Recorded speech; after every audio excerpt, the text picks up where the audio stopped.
All right, welcome to episode number 3 of Big Mouth Willy Bass Podcast. I'm your host, Ryan Willis. And I'm Matt Willis. We are broadcasting on Podbean and YouTube. To find us, just type in Big Mouth Willy Bass Podcast. It's as simple as that. And give us a follow, subscribe, whatever they call it. We would greatly appreciate it. How you doing, man? Oh, I'm great. This quarantine life is something else, isn't it? Oh, yeah. Of course, we're still working at the moment. They haven't closed down our golf course, so... Oh, it's just amazing, isn't it? It really is. It really is. But yeah, we're still making that money, which is good. We will take all the dimes and pennies we can get at this point. Let me tell you that. It's crazy, man. Absolutely. So we have a very special show on tap for you tonight.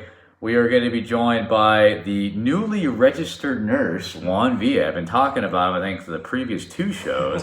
He's finally joining us tonight. It has been confirmed. I'm about to text him right now to call in. So we're going to have him come on and give us his thoughts on the coronavirus and how it's affected him and impacted him as far as his job search goes. And then we will be talking briefly about baseball. Mm-hmm. You know, opening day was supposed to be last Thursday, Matt. Yes. And of course, that did not happen. And we have no idea if and when baseball will return, so we'll give our thoughts on that. And then to close the show out tonight, we will be listing off our top 5 cartoon shows. This is going to be fun. Of all time. You gotta stick around for that. You have to see it. Absolutely. So, without any further ado, let me go ahead and text Juan right now to give us a call. So yeah, Juan, as I mentioned, newly registered nurse. He passed the state exam literally the last week of February. He graduated from Palomar College in December. And yeah, it could not have been worse time for the guy. I think that's him right there. He is calling right now. Let's put him on the air. Hello. Hello. Hey, Juan.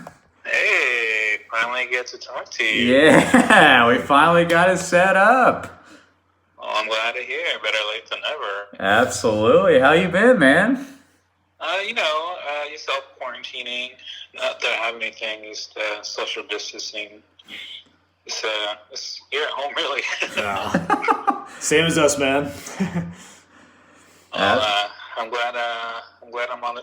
Are we live right now on the show? We are live. Well, we're not actually live, but we are recording. Okay, that's cool. Yeah, so we appreciate you calling, buddy. So yeah, I just wanted to get you on and kind of get your thoughts on, first off, the coronavirus itself, and then get into kind of how it's affected you personally. But let's first start off. I mean, what are your overall thoughts on corona? Because I know we talked about it a little bit like a month ago, and we both kind of shared the same opinion of, it's not that big of a deal. Like, we kind of are making it bigger than what it is. But obviously, here we are, brother, 30 days later, and it is certainly blown up. So what are your overall thoughts as we sit here today on March 30th? Yeah, I recall the conversation we had previously and how we both kind of felt it was a little overblown, but I guess necessary. As the time kind of went, though, and the more I started learning about it, the more it's been affecting other countries, it has grown into something that I'm more concerned of now than I was prior. As you know, I'm living with my parents, and they both, one is over 65, and the other has an underlying health condition. So even if me and you might get it, still have a good chance of living. That's not something I want to bring out to my parents. And that's kind of affected how I kind of see getting a job as well.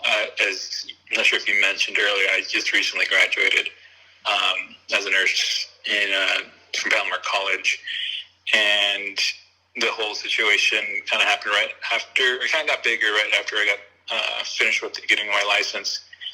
And I've been honest, it's been hard. Wanting to work as a healthcare provider, mainly because of how I'm reading how healthcare providers are getting more of apparently they're getting more of a deadlier dose of the virus as they come in contact with people that have it more and more, versus someone who just gets it kind of passing by. And for whatever reason, I've heard somewhere that it might affect males more. Really? Yeah, they're saying that healthcare providers are more likely to get sicker due to the increased amount of viruses, like viral particles and viruses that they come in contact with versus someone who doesn't. And for whatever reason, males, so I've heard, I'm not sure if it's true, I'm going to have to look into it further, but males themselves tend to do a little worse than females. So, I mean, it's becoming a big situation. And recently, I'm not sure if you heard, the governor of California, Gavin Newsom, proposed to have an increase in healthcare providers. So anyone that's like been retired, or anyone that is currently a student, or just recently graduated, like me and my friends, they're willing to pay us or anyone else, like doctors, respiratory therapists, nurses, and so forth, to be additional resources. So I just got told of it today, and me and my friends are thinking about signing up and potentially getting, some experience that way, because most of us don't really have nursing experience yet because we just graduated. It's been a little hard getting jobs too. So we're all kind of thinking about it, but we all have that in the back of our minds of how dangerous it can be. And that's something I don't really, if I start working with people that have corona, and I bring maybe some of it home, it's something I'm really concerned about. So I do have people that I love and are really close to me where I live, as my parents. It kind of gives me an idea of how I should go about, going into my career now. So I don't know, it's been tough. It's definitely made me not want to work, especially since you hear that hospitals, I don't know if our local one here, Palomar, has any issues with protective gear, but as you heard, like everywhere, there's been a lockdown or a lack of supplies sometimes that providers and healthcare providers can use. So that's kind of concerning, Oh, yeah. So it's hard because I want to work, I want to get experience. But yeah, this situation, it's interesting. I never really dealt with this before. I'm not sure if much of us have, unless you live like through the other pandemics, a couple hundred years ago or 100 years ago or something like that. Spanish flu was about 100 years ago. Yeah, Spanish flu is the last one I can recall. Yeah. That's been like that's outside of like SARS and MERS, which were like not really here in America. It was more in Asia and Middle East. So it was not something we really dealt with until right now. Right. So yeah, it's been hard. It's there's only my parents are home. My brother is the only one that's currently working because he works at a warehouse job where he doesn't have a lot of contact with people. Okay. So they don't really consider that to be a reason for him to have to work. So but they did give him about like a week off already. So yeah. So hopefully soon he'll come back to work. So yeah, it's been hard. It's been difficult to want to go out there, but I feel like me and a couple of friends probably will sign up for the option to, I don't know, be additional resources for the community hospitals, wherever they send us, really. So it might be something I'm going to be doing, and I might have some more information coming your way later on as I get more hands-on experience. Now, is that something that you would be getting paid for, Juan, or is that like kind of just volunteer just to get your foot in the door kind of thing? I was going to do the volunteer just to put my foot in the door, but they actually today, as mentioned earlier, they mentioned that they're trying to get more healthcare providers. Even if you're a student or recently graduated, they want them to come by and they will pay you. Wow. So it'll be kind of like working for maybe the government or as a public health worker of some sort. Right. I haven't signed up. I might sign up later tonight. But yeah, there's a whole website, and if anyone wants to go, you can. Yeah, California Health. Let's see, California Coronavirus Response, or COVID-19.ca.gov. So yeah, it says California needs you, healthcare professionals. California needs you. Yeah, so it's pretty interesting. I'm about to sign up and see what I can do. But I don't know, it's hard with my parents here, and I don't want to bring anything back. I'm not so much concerned about myself even though, I know it can be deadly, I'm more concerned about my parents who Right. are like very in that realm of, it can be potentially deadlier for them. Yeah, and Juan, we talked a few nights ago, actually when we were planning on originally recording episode 3, and you had mentioned that your dad had a fever that night. How is he doing? Is he okay? Has he recovered from that, or? Oh, yeah. He definitely when my mom told me a couple of days ago, she's like, oh, yeah, your dad had a little fever and he's feeling a little fatigued. I checked on his temperature, and he was definitely above. I mean, it was a low-grade fever. It wasn't super scary, but it was something to be concerned about, right? With everything going on. So I checked on him, and we gave him some treatment, some fluids. He drank some water and maybe a Tylenol here. But as the days kind of went on, I kept checking morning and like a couple times a day. His fever pretty much went away. He seems in good spirits right now, and there's no real issues. But as in this current environment, every cough, is like is subject to questions. So like I hear them cough every once in a while. I'm like, hey, how are you feeling? Do you need me to take your temperature again? And this and that. So, but so far it's so good.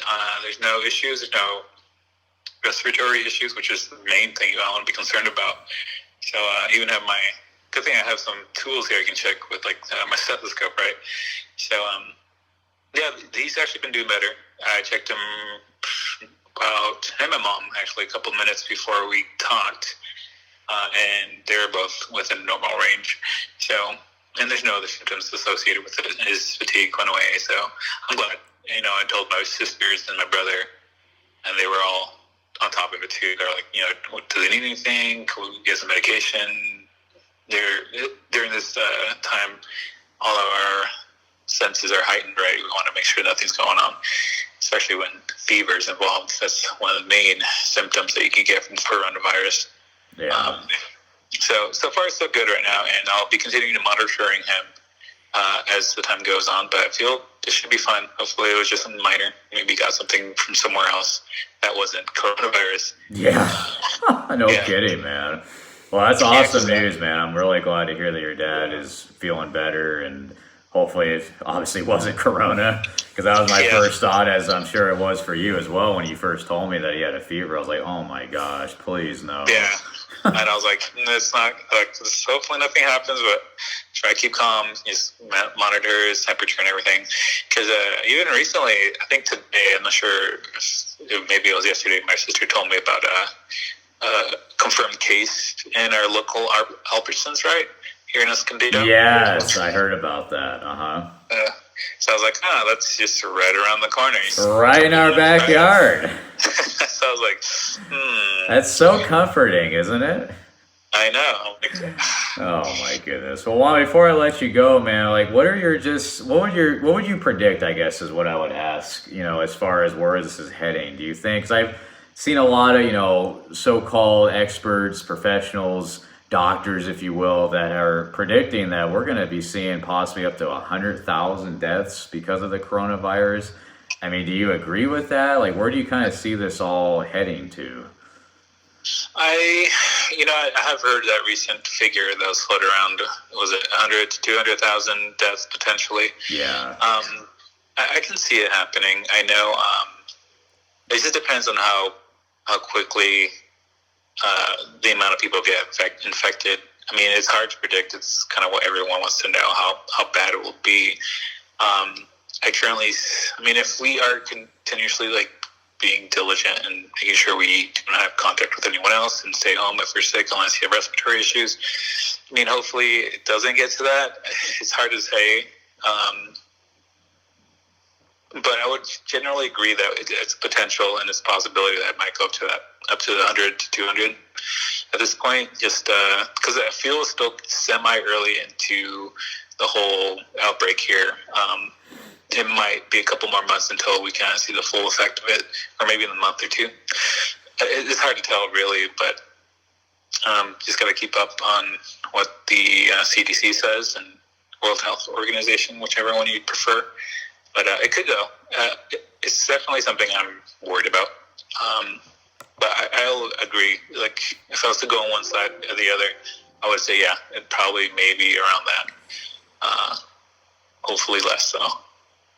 Yeah, that's shocking. That's insane, man. Like we've talked about, I mean, when we were first speaking about it about a month ago, we definitely could not have anticipated this. I don't know how many people really did, to be honest with you. And it has just snowballed in the last 30 days or so. It's really absolutely insane what we're dealing with. So, Juan, I'd like to ask you one question before we let you go. Of course. So, you're currently unemployed, is that correct? That's correct, yes. Okay. So, do you think you want to wait to become a nurse until like this passes by? Or, like, what's your thought process? Is just like wait it out while you don't have a job, or like what are you thinking right now? Just from your part. Initially I did want to wait it out, but I do want to get experience already, and also some money. Yeah. I've been working a while, right? So Yeah, I was going to mention one because I remember you told me that you were working somewhere previously not too long ago, and you actually quit that job mainly just kind of to provide motivation for you to hopefully get your nursing career going even earlier. And then this started going on at the same exact time. Yeah, right when I left my old job, all this kind of became a lot more intense, and it did give me some reservations from applying. It did take me a couple more, maybe a week or two after I quit my last job to really start kind of looking. But I did apply to some places already, so I'm willing currently to start working, and I'll probably sign up for that California initiative that's going on. So hopefully I will get some experience. I still want to go, and my profession is to be a healthcare provider, and I can only delay it so long. So I do want to get some experience and hopefully be part of that initiative. Absolutely. All right, Juan. Well, hey, buddy, we really appreciate you joining us tonight. Thank you for all the information, and we will definitely have to have you come back on in the next couple weeks with some hopefully new updates and more information on everything. Definitely. Well, you know my number, and I know yours, so I'll contact you guys, and you guys have a good night. All right, you too, brother. Appreciate it. Yeah, thank you, Juan. Have a good one. All right, you too. Bye. Woogie. All right, that was Juan Villa, newly registered nurse. He gave some really good. California. He gave some really good advice, or just good update. Yeah. I just want to like soak it all in like a sponge, Yeah, it's crazy. It sounds like he's probably going to end up jumping into it along with some of his former classmates, and they're going to just provide any assistance that they can provide at this point. It's just like a lot of people who lost their jobs, and I know there's the stimulus check that's coming out, but at the same time, we still need money just for groceries, gas, everyday living, and it's just. Gosh, this is such an unprecedented time, It really is. But yeah, we're still working. Yeah. At our golf course. We should ask Juan about that. Yeah, we should have. Why is this for us to still be open? But we'll say that for our next discussion, absolutely. So thanks again to Juan for joining us tonight. Absolutely, good man. Let's go ahead and move on to our next topic, Matt. MLB opening day. That was supposed to be last Thursday, the 26th. As we all know, that didn't happen. There's no sports going on right now. We don't know when baseball or any sport for that matter, NBA, are going to resume again. And Matt, I was telling you before the show, it really kind of hit me last Thursday that this is real.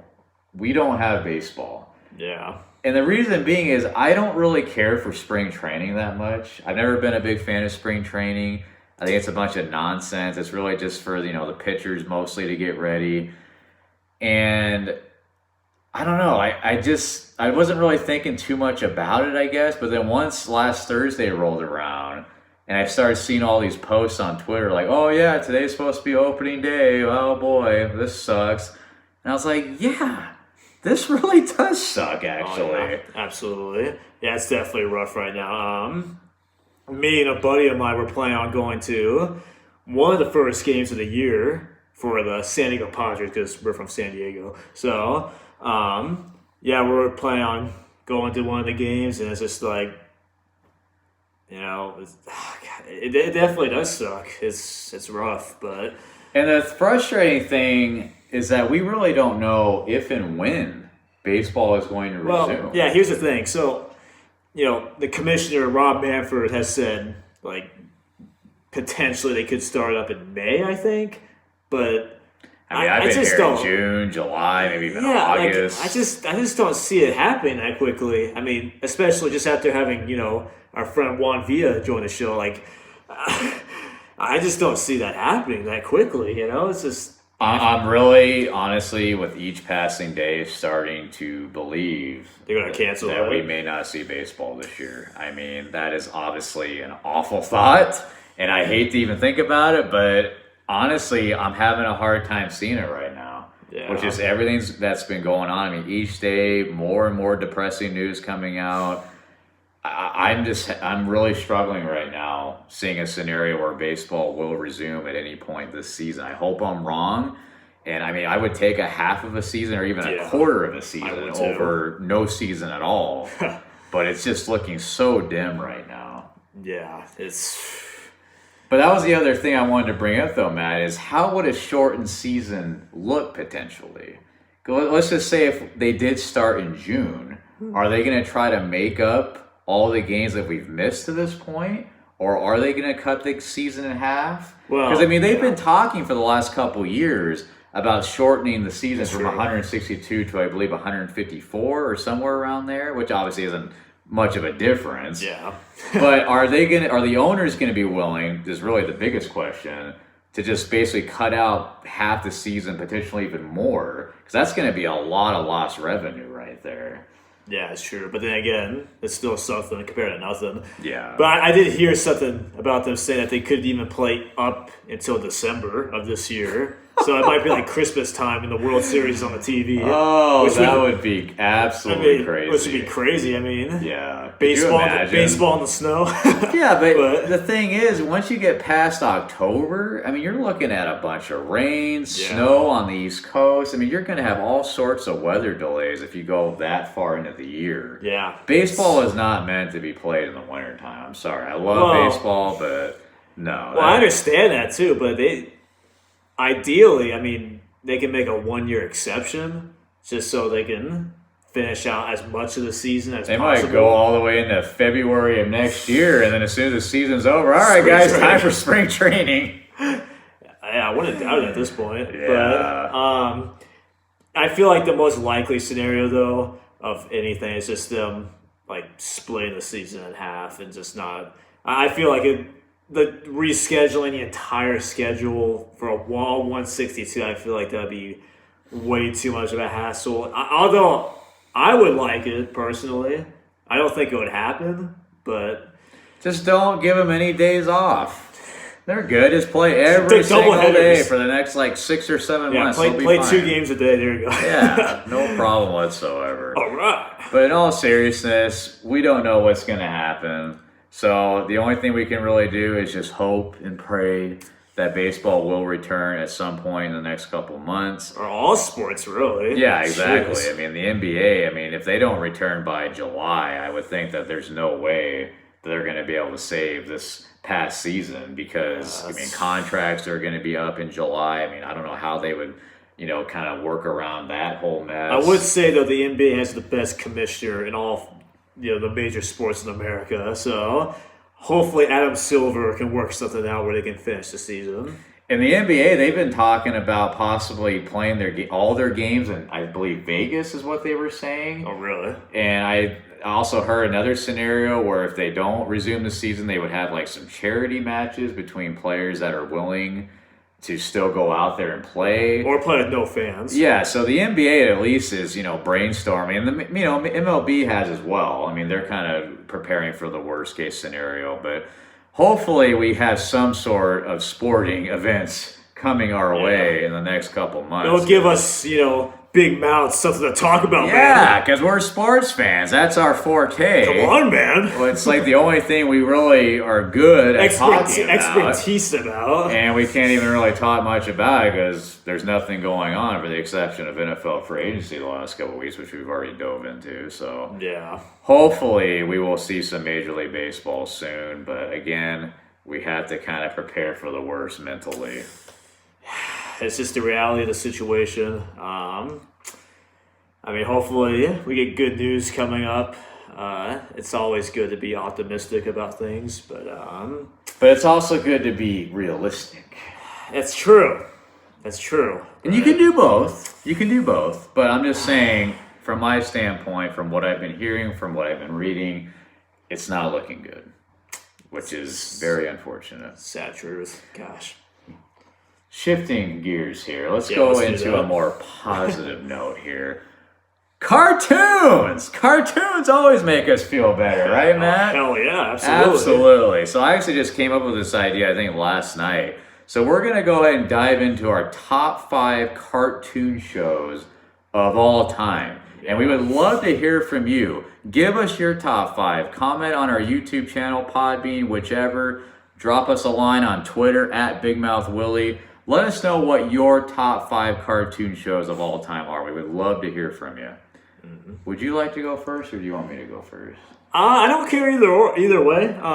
I got my handy dandy notebook with my selections in here, so look at there. I came prepared. How about we just take it, number by number? We'll start with 5. We'll both go, and we'll go from there. How's that sound? I feel like it's the best way to do it. So, starting at number 5, top 5 cartoons of all time for me. Batman the Animated Series. That's a great pick. That is such a great show, folks. If you have never seen Batman the Animated Series from the early to mid-90s, you are missing out. It's dark, very dark content for a kid's show, but it is so freaking good. Yeah, absolutely. That's for sure one of my honorable mentions. It's a great show. All around, that's the go-to Batman cartoon of our childhood. I mean, I feel like for any generation, honestly, like that should be the go-to. Well, because there was a couple of Batman animated shows, but there's been a lot multiple since then. But I feel like for the most part, most of us can agree that this is like the go-to top Batman cartoon. Yeah, Kevin Conroy, the voice of Batman, Mark Hamill, of course, as the Joker. Yes, he does a fantastic job no matter what he's voicing, but. Yeah, I mean, you got the voice talent there. The writing is superb. You just can't go wrong with that show. And you, of course, have the movie Phantom of the Menace, which I watched 1,000 times when it came out when I was a kid. I still watch it to this day as an adult.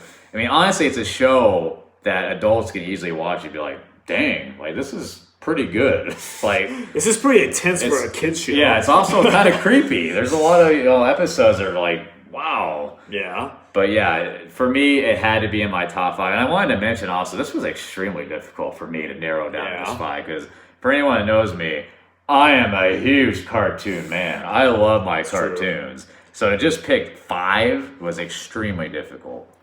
Yeah. That's anyway, true. number 5 for you, man. Okay. Number 5 for me.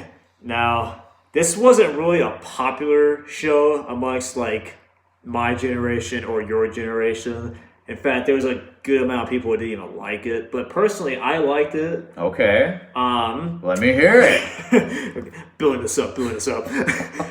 I got Rocket Power at number 5. Prepare to count down. Now, Rocket Power. The funny thing is, I kid you not. Aloha, brothers. But me and Ryan watched Rocket Power earlier today. And yesterday. And yesterday. And the day before. And the day before that. Well, yeah, because I just found out on Saturday that Amazon Prime Video, is that what it's called? They carry Rocket Power. Because we have Hulu, we have all the other streaming services, but I noticed that none of them have Rocket Power. And I was thinking the other day, I was like, gosh, who does have Rocket Power? Found out that Amazon Prime Video has them. And we purchased the first couple seasons from there. So we've just been binge watching Rocket Power. Yeah, and I know some people may not like it, but when I was a kid, I did love this show. I loved it. One of my favorite shows to watch. I love Tito and Raymundo. Yeah, I love To me, they made the show. I know this is kind of a bit childish, but not too many people watch or listen to this, I assume. But hey, we have almost 200 views from the last episode. Growing up, I did really love Reggie. I did. I mean, she could do everything: skate, surf, snowboard. If there was a woman like her around, I would do some crazy thing. But yeah, anyway, yeah. But Wow. I did. All right. No, great cartoon. It's a great cartoon, and yeah, Raymundo. Surprisingly, Big guy. Rocket Power is not in my top 5. I almost had it in there, and it easily could be because it's absolutely one of my favorites. But like I said a couple minutes ago, it's just so hard to only choose 5. But cannot agree with you more. Great show. I think it's very underrated, honestly. I don't think it gets the proper respect that it deserves. But yeah, Rocket Power at its peak, that was a fantastic. Yeah, like first couple seasons for sure. It was very corny. And Yeah, I was gonna. we mention watch that, it too. now, and some of the things they say is like, yeah, this is pretty outdated. This is kind of cringeworthy, like some of their lines, some of the things they're saying, like, dude, major error. But it's still a really fun show. Yeah. And like I said, Tito and Raymundo, I wish there were more episodes that kind of surrounded them. Obviously, they were kind of more side characters. Yeah. And they were focused more on the kids, Otto, Reggie, Sam, the Squid, Squid. and Twister. But yeah, I love the 2 adults in that show. And it was just really well done. Bunch of shoobies. Shoobies. All right, let's move on to number 4. Yeah, go ahead. Do do do do do do do do do do do. Keep going. You know what I'm singing there, folks? Doug! Doug is number 4 on my all-time cartoon shows list. Now, when I say Doug, I want to be clear here. I mean the Nickelodeon Doug. Yes. Because Disney actually bought out Doug. I believe it was either mid to late 90s, maybe early 2000s, somewhere in there. And I do remember some of the episodes from the Disney version. I wasn't a huge fan. I mean, it wasn't terrible, but I always felt like the Nickelodeon version of Doug was like the true Doug. Compared to the originals. Well, that was the original, yeah, Nickelodeon. Yeah. So I've always had a soft spot for Doug. I know, like, whenever I mention Doug to other people, they're like, oh yeah, I remember that show was pretty weird. And I'm like, yeah, it is. Like, it's about this little white dude with a crazy imagination. He's got weird friends like Skeeter and Roger and Chalky Studebaker. And Patty Mayonnaise. Yeah, and his love affair with Patty Mayonnaise. It's a weird show, absolutely. But I've always just loved Doug. I mean, there's still times to this day where I come home from a long day at work and I put on Doug. Yeah. I don't know. There's something almost relatable with Doug. 'Cause I always felt like when I was a kid watching, I kind of could relate to him because he had a crazy imagination. I've always considered myself to have a crazy imagination. And one of the things Doug does every episode is he writes in his journal. Mm-hmm. And I actually started a journal when I was a kid because of Doug. Now, I think I only did 1 or 2 entries and then I stopped after that. But just the fact that I actually started a journal because of that show, I had to put Doug in my top 5. So clearly it made an impact on me as a young kid. And like I just mentioned, I still watch it to this day. Yeah, I guess it's kind of similar to like Rocket Power for my pick. And yeah, maybe I feel a bit more sentimental for that show. But for you, it's Doug. It's a bit out there. Quail Man. It's, again, maybe a bit corny. Oh, absolutely. But just slightly. But no, but yeah, I did really enjoy, I still to this day, I still do enjoy that show though. It's almost like, some parts it's like, it's funny just based off how corny it is. Yeah, oh, absolutely. But I agree though. I mean, I was in a way kind of like Doug growing up too. I was kind of awkward to say the least. So, you know, we've all been a new kid, or at least most of us have. And of course, when the show starts, he moves to Bluffington, so he's a new kid. He's having to kind of readjust to his new life, make friends. It's relatable. It is. It's a very relatable show. And like I said, he had a crazy imagination. I feel like most kids, I believe he was supposed to be in the 5th grade or 4th grade, somewhere around there. So, you know, he's like 11, 12 years old somewhere, or maybe a little younger than that, actually. But you know what I mean. Like, he's a young kid. He's got a crazy imagination. He's drawing up comic books and all of that. So I feel like Doug's a very relatable character even today here in 2020. Let's hear your number 4. Okay, number 4. So I have to go with the legend, the king of the hill. Whoa! Damn it, Bobby! Yeah, let me tell you, everybody, something. Let's hear it. Another personal thing. Although animated, Hank Hill from King of the Hill, I want to be like that man when I'm in my late 30s, early 40s. This Hank Hill, it makes King of the Hill a classic cartoon, and I so wish that they had more seasons. And there were some talks that they were going to bring it back, but it still hasn't happened, so who knows if it will or not. But regardless, what we got was sensational. King of the Hill, I had to put in my top 5. I'm sorry, mostly because of Hank. I love Hank. So it sounds like that you want to eventually grow up and sell propane and propane accessories. I am tempted to. With this job market, man. But no, yeah, it's. I love King of the Hill. It's such a classic. I feel like they've always kind of gotten a raw deal and not quite the attention they deserve, mainly because you think about when they first came out, it was kind of in the prime time of when The Simpsons was popular. Yeah. And then as they continued into the early 2000s, Family Guy erupted into the big time show. So I feel like they've always kind of played second fiddle, which is a shame because I agree, it's a fantastic show. It really is. Now, I don't like some of the characters. Yeah, I was going to get into that, but yeah. I'm not a huge fan of Peggy. I'm not a huge fan of her. Not a huge fan of Luann. Bill is kind of whatever.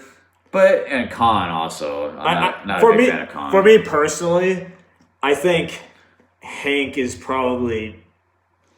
I don't know. We'll see after in my list, but I do think that Hank is at least top 3 best cartoon characters ever made. Whoa! I know that's a big statement, but it's just everything that man does is the right thing you're supposed to do.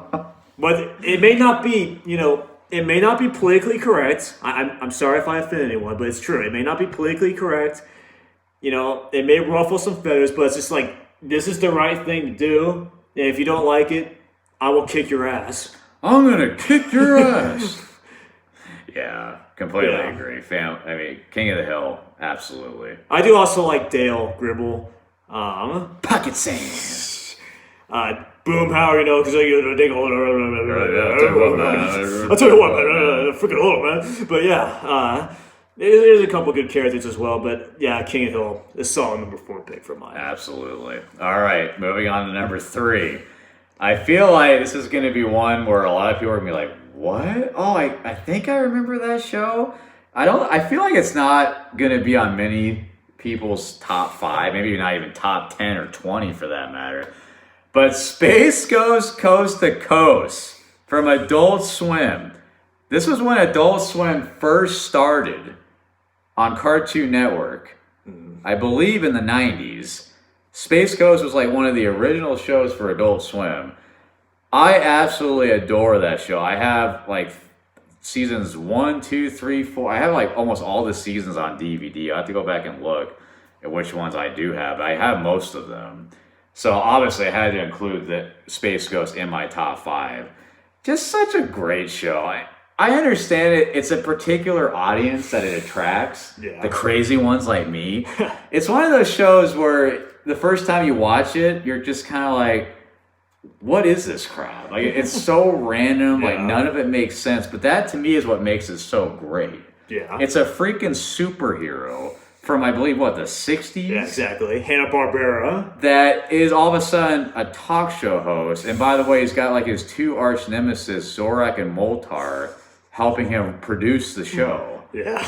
So, it's just ingenious. I just love the concept. And I'll be the first to admit, there are certain episodes that are just way too far out there where I don't even think it's that funny. But for the most part, I just have always really enjoyed Space Ghost. And I remember as a kid, I would stay up until midnight to watch the show. Because it used to come on super late at night. Yeah. I would stay up super late to watch Space Ghost. And the fact that I have all these different seasons on DVDs, yeah, it's got to be in my top 5. Yeah, so fun little story. This was several years ago. I was probably in high school, I'd say. Ryan bought Space Ghost like DVDs, and I never even heard of Space Ghost. I was like, "What the hell is he?" Neither did our brother Clay. Yeah, I was just like, I don't know what this is. Yeah. And when you watch like an episode too, I was just kind of like, "What the hell am I watching?" But but I kept as you get into it more, you kind of start to understand the humor. You kind of understand it a bit more, and we are very off the wall type people, and I think that's why I don't have it in my list. But it's definitely another honorable mention for me because it's like it's the humor in it it's us. It's random. It makes no sense. It's beautiful. And they had a lot of like big time celebrities as guests go on that show. Yeah, they had Jim Carrey joined. Conan O'Brien was a guest on that show.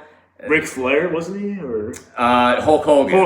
Hulk Hogan was I mean, they had all these insane, like high celebrity guests that were actually on this show. You wouldn't think that. Yeah. It was such a low budget production. David Bowie.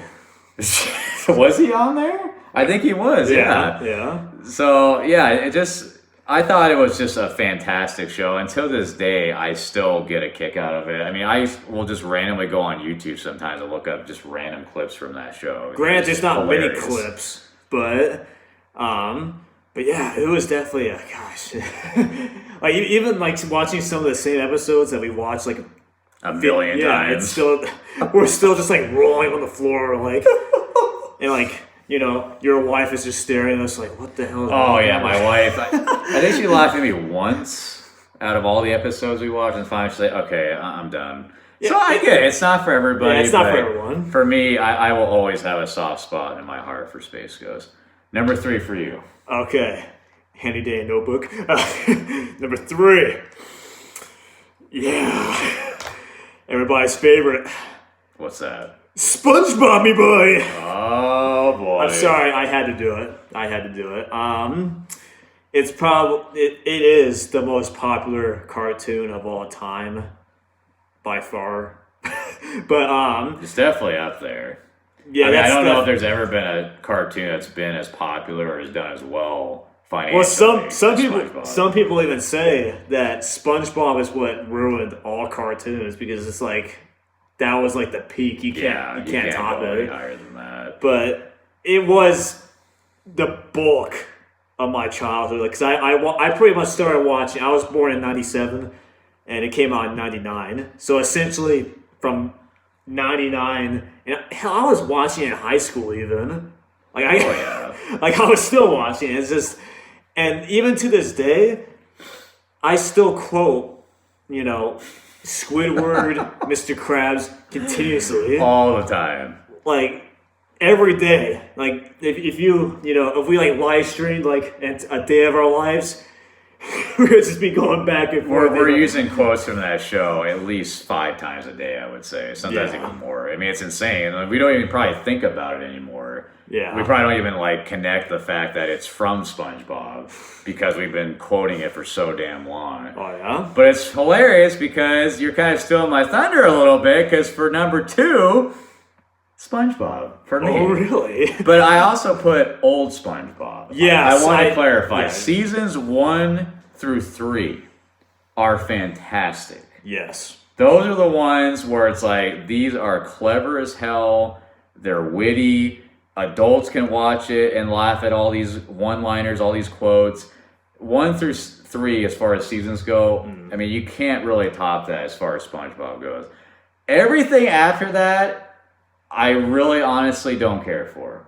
Yeah. All the newer ones that we always refer them as, I've never seen the appeal. Yeah. I mean, the writers changed, the characters changed. It just has not been the same show after season 3. Yeah, I understand that. There is a few episodes specifically from season 4. Like one that comes off the top of my head is Krusty Towers. You can never deny a guest, even if it's the most ridiculous request. You can see parodies of that on YouTube where they say other things that the kids may not welcome. But that was a good episode. But there's a handful other episodes from that season as well. But yes, I do agree. First 3 seasons are like that was their money. They're that unbeatable. was their bread and butter. It's almost as if once they made the movie, then from that point on, it just kind of... Which normally happens when a cartoon ends up going to the theaters. It seems like after that, it's all downhill. I mean, I'm pretty sure they did very good in the box office, but... Yeah. Well, they've made, what, 2 or 3 movies in total? I know they For made... sure, 2. Yeah, I know they made at least a second one. I'm pretty sure they may have made a third one, too. But it's hard to keep track. Yeah, so honestly, I almost didn't even put SpongeBob on my list just because it's been so long since they've been relevant in my eyes. Yeah. But those first 3 seasons were just pure gold. And like what you were just mentioning, we quote those episodes from the beginning every single day. Yeah. Every day we're quoting, and like we don't even realize it. Yeah. So for that alone, obviously that show made an impact on us. It has to be on our top 5. Yeah. And we were just, what was it, yesterday or the day before, I was watching a couple of the old episodes. Coincidence. You know, you just can't go wrong with old SpongeBob. So that was number 2 for me. What about for you? Okay. My number 2 is a classic. A very good classic. Well, 90s classic, let me clarify. It's Hey Arnold. Oh. Yeah. Yeah. Oh, you're stealing my thunder again. I'm sorry, but yeah, I absolutely loved Hey Arnold. Before SpongeBob, it was Hey Arnold. Mm-hmm. Although I still watched it, early on, and again, once they brought 90s Nick back onto Nicktoons, we binge watched Hey Arnold all the time. Oh, and yeah. to me, that's why I put Hey Arnold ahead of SpongeBob, because even though there was probably more iconic moments in SpongeBob, more things that we quote from SpongeBob, Hey Arnold is a bit more like sentimental. It's a bit more real. It's More relatable. More relatable. Yeah. It's very tough. There's a few episodes where, like, obviously maybe not much anymore because we watch it so much, but there's so many touching episodes where it does bring a tear to my eyes. Like, my God, like the writing for this is just unbelievable. Yeah. For a kid's cartoon, it's deep. It is very deep. And it's crazy because Hey Arnold did not last very long. It didn't. They only lasted for 5 seasons.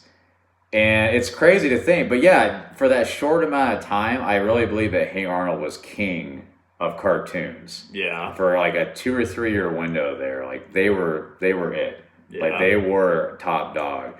But yes, once again, you stole my thunder, Matt, because for number 1, for me, is Hey Arnold. Hey Arnold will forever be my most popular, most favorite cartoon show of all time.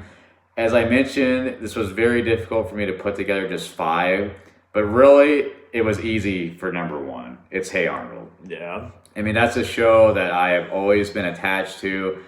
Ask Matt, I watch it continuously to this day. I mean, I've watched the same episodes over and over. I can quote pretty much every episode word for word. It's just an amazing show. Like I mentioned, it's relatable, and it touched so many people, I believe, because Arnold, here he is, a kid that didn't know his parents. They disappeared when he was a baby, so he had to grow up with his grandparents. I feel like a lot of kids were in that situation where they never knew their parents, or they were raised by a grandparent, aunt, uncle, what have you. So he was relatable in that sense. And you have Helga Pataki, who we always joked about was maybe the main character over Arnold. They should have called it Hey Helga, because there were so many episodes about her. But, here she was, always getting neglected by her parents. Her older sister, Olga, was always getting all the attention. So there was just a lot of, like, deep stuff within Hey Arnold. Yeah. Stuff that I didn't really recognize when I was a kid watching grasp it. Like, I would just look at the humorous stuff, like the grandpa, Arnold's grandpa, like, he was freaking hilarious. So I always pay attention to the humor side, but there was a lot of, like, meaningful stuff in those episodes. Like, deep, heavy life stuff. There was that Mr. Wynn Christmas special where he talks about giving up his daughter in Vietnam so she could have a better life in the States. Yeah. And there's plenty of episodes like that. It just pull on your heartstrings. Parents' Day. The Christmas one. What's the other one I'm thinking of? Pigeon Man. I really like Pigeon Man as well. Yeah, that's a good one. There's a couple others. And Arnold, here he is, a fourth grader, Yeah. a 9-year-old kid, and he was like the biggest adult out of anyone on that show. Yeah. Like he was the responsible one. He was the one that had common sense, and adults would go to him for advice. Yeah. And it's just such a cool show. I love Hey Arnold. We can still learn things from Arnold even to this day, even though we're older. Sure. Which is crazy. Absolutely. There's so many life lessons in there. A lot of fun, a lot of wackiness, a lot of humor, but a lot of life lessons.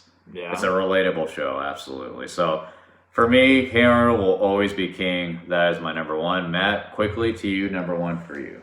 Okay, for me, I got The Simpsons. Oh, okay. I was wondering where you were going to go with number one. I will specify, I don't count the newer Simpsons because it's hard to believe they're still making them today. Yeah. Like, it started in 1989, they're still making them. Yeah, started a year before I was born. I'm specifically talking from 89 to, like, 2000. Yeah, absolutely. Yeah, the reason why I had The Simpsons at number one is because it's kind of like Hey Arnold in the sense that there is touching episodes, especially in the earlier seasons, like season 1, 2, and 3. There's a lot more touching, but I don't know. I feel like me and Homer, obviously I don't have the humor of Homer Simpson. I'm not comparing myself to him. You like donuts like Homer. Yeah, there you go. But no, I just think it's relatable to me the way it is. The humor in it is just, I don't think we'll ever see the humor that's in earlier Simpsons ever again. It's just the different kind of humor. It's kind of hard to explain, but the humor in The Simpsons is just, for me, above everything else. There's a bit of a touchiness to it. I love Homer. I could tell. I love Hank Hill, as I was alluding to earlier, but him and Homer, they're the goats in cartoon characters, in my opinion.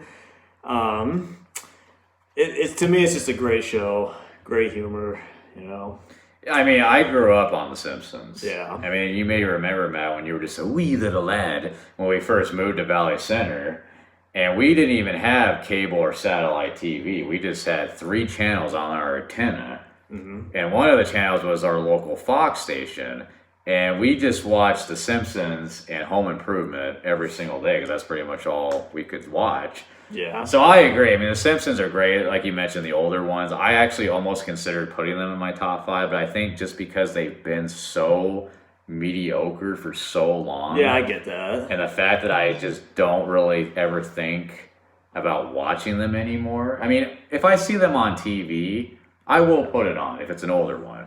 But it's not like some of the other or the cartoons I was just mentioning on my top 5, where I'm like, I feel like watching this thing. I just haven't felt that way about The Simpsons in quite some time. Yeah. But I can definitely understand that. I mean, some of their older episodes, like you mentioned, I mean, they're just top notch. Yeah. One thing I do like about The Simpsons that's kind of, you don't get that with many other shows, but there's so many like funny lines that are in it, but so many people have a hard time remembering like specific quotes that Homer says. There's so many. Like, yeah, there's so many, and it's just like, it's more or less just like the way he is and the way he says it. And I feel like maybe in a way that's kind of the way I am, because like I don't think I can do stand up because I can't really think of anything too funny to say, like on the spot kind of thing. But it's more just like through his actions and what's like in his environment. That's he says like the perfect thing at every time. And it's just like what I want to strive for as. From my comedy form, I don't know what everyone calls it. He's an idiot, but he's a loving idiot. Yeah. And ultimately, he cares about his family. He's a family man. And I think that's why so many people have that connection with Homer and they love him so much, is because he's just like this lovable idiot. Yeah. But at the end of the day, he's a family man. Yeah. That's why I didn't put Family Guy on my top 5.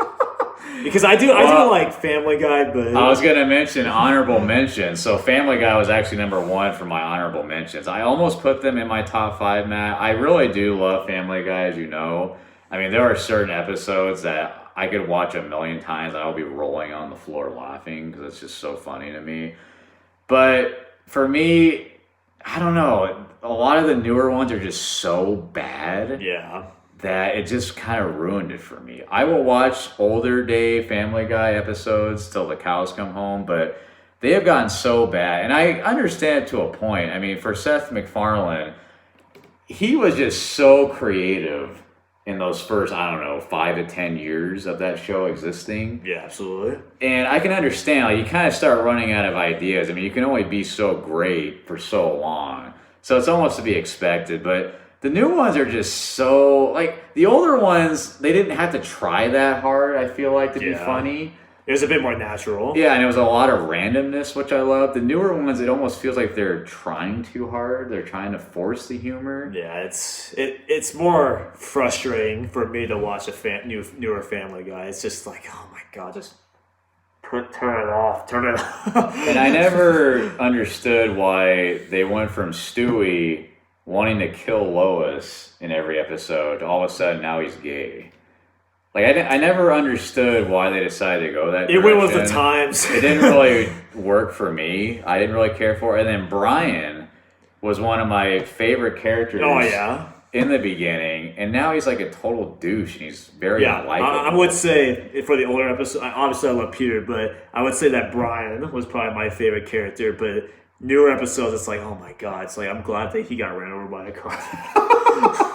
Yeah, that episode when they jumped the shark. Gosh. I think that was when I was officially done with Family Guy. And rightfully so. And some of the other ones I wanted to mention that we didn't get to, Johnny Bravo. Yes. Love Johnny Bravo. Very underrated show. I've always loved it. Classic Looney Tunes. Yeah. I originally had them in my top 5 just because they were such an integral part of my childhood, Matt. I watched Bugs Bunny, Yosemite Sam, Foghorn Leghorn, all of those characters from about age 4 until, I don't know, pre-teen years.